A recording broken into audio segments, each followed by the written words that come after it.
Someone has to give for another to take. That's the underlying premise in bribery and corruption, which recently Transparency International Sri Lanka put under the microscope. The research looks at the role the private sector plays in facilitating corruption, something that has long been ignored.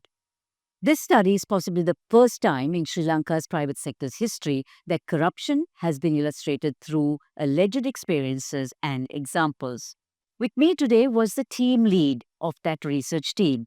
She's the former program manager, private sector of Transparency International Sri Lanka, Nicole Elias. So, what does this research reveal about Sri Lanka's private sector? How bad is it? So we've tried as much as possible to map which areas are most risky for the private sector, are there particular government departments that are more risky, are there particular types of work that are more risky. For example, is it more risky to get into a bid, or is it more risky to apply for a government license, things like that, or is it actually private companies amongst each other that are involved in corruption. So the research can also be a little bit limited in scope because it's also based on certain key informant interviews and focus group discussions, and there's a general lack of information out there on the Sri Lankan private sector in terms of corruption, whereas there's international texts, of course, but I would encourage people to see how in-depth it can be.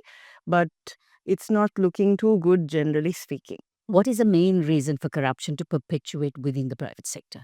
What we're seeing through the report is there is no one answer fits all. It would really depend on which sector you're working in, which level you are in within the company. So the higher you are, the less chances you would have to see corruption happening or be approached with a bribe, for example. But always it's the entry-level staff, the ones who have to face are going to the government departments that could be asked for a bribe. They are at higher risk. So that's what we've tried to capture here to kind of find those institutions. But also we'd see that when you take within the private sector, so company to company, it might be at a much more senior level that they're colluding, very knowingly colluding with other companies. For example, if there's a government tender happening, you say, okay, I'm going to bid this much, you bid this much, let's split the profits of this, subcontract to each other. So we could see that kind of corruption happening as well. We always think of the public sector as being corrupt, but during this study, what are some of the surprising things you learn about both the private sector and the public sector? We found that when speaking with the private sector, they tend to always blame the government sector, saying, oh, they are the reason, they are the problem. When we can't get anything done without having to pay someone, we have no option or no choice.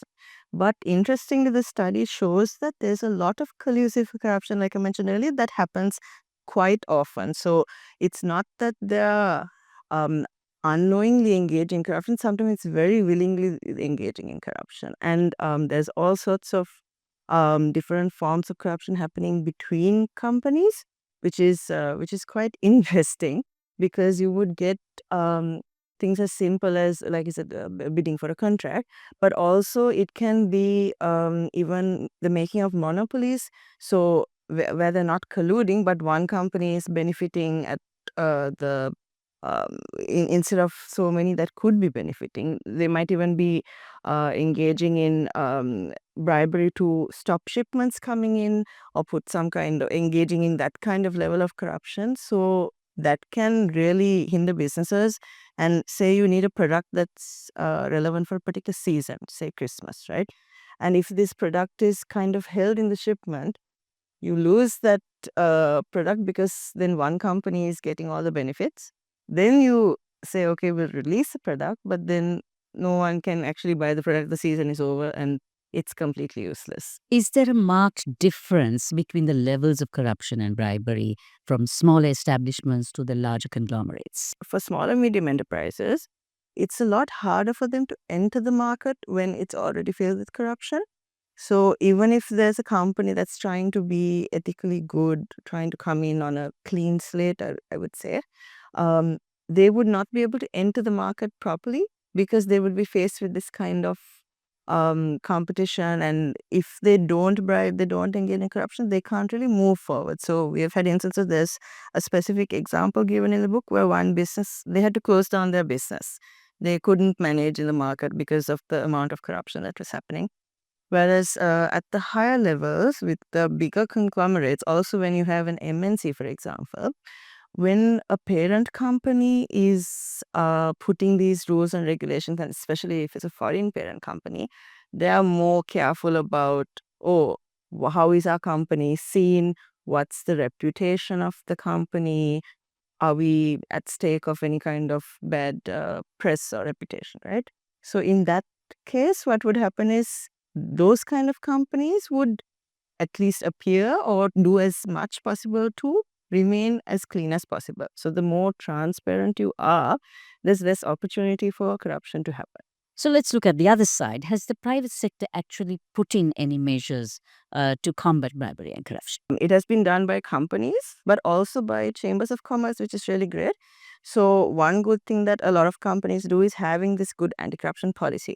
But something we always say is having an anti-corruption policy doesn't mean anything if you don't ensure that everyone in your company understands it, from the lowest level of staff to the janitorial staff, right? If you're expecting everyone to follow the same rules and regulations, you need to ensure the policy is available in the local languages. You need to ensure you're doing trainings, and several companies have done this already. They've engaged in ABC trainings, anti-bribery and corruption trainings, awareness programs.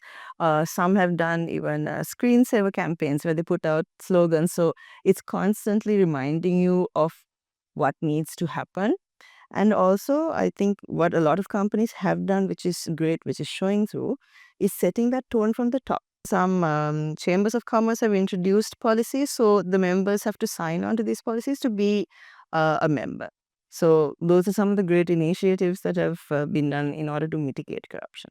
So, what do you think needs to be done to nip corruption in the bud? The idea of eradicating corruption is something we might not see in our lifetime. It might be in our children's or our children's lifetime, because it's something that happens everywhere. We need to start with ourselves as well. So if all of us are pointing fingers at the private sector, the public sector, saying, "Oh, they are corrupt, they are the big problem," and if you go and bribe the police officer to get out of a speeding ticket, you're not really helping the problem either.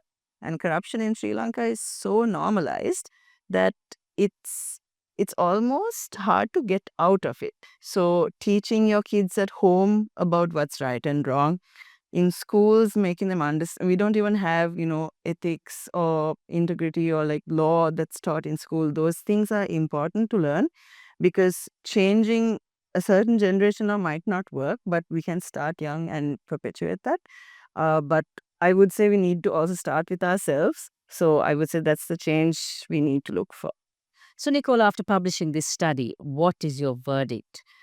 Is there still hope for us, or are we beyond redemption? There is always hope. I like to be a little more optimistic. I know some people might have a more cynical view. We often get asked when doing trainings or workshops, corruption can't be eradicated, you're wasting your time. And then I say, you know what, we've been doing this for a long time and we have seen incremental changes. Even if you take the Aragale that happened, we saw citizens coming together and understanding the power they hold. They asked for a change, a system change. They wanted to eradicate corruption. That was something that came from the people. We've been talking about it for years, but it was so nice to see that people have also understood the importance of this. If you take a country like Thailand, for example, there is this initiative called the Private Sector Coalition Against Corruption. It was an initiative that it started with 23 companies. They got together. They decided, you know what? It's difficult to operate in such a corrupt market. Just a few of us will get together, we'll try to do something. So they started off with just 23 companies. They came up with policies that they should all follow, guidelines that they should all adhere to. And now it has over 1,000 companies in Thailand that have joined.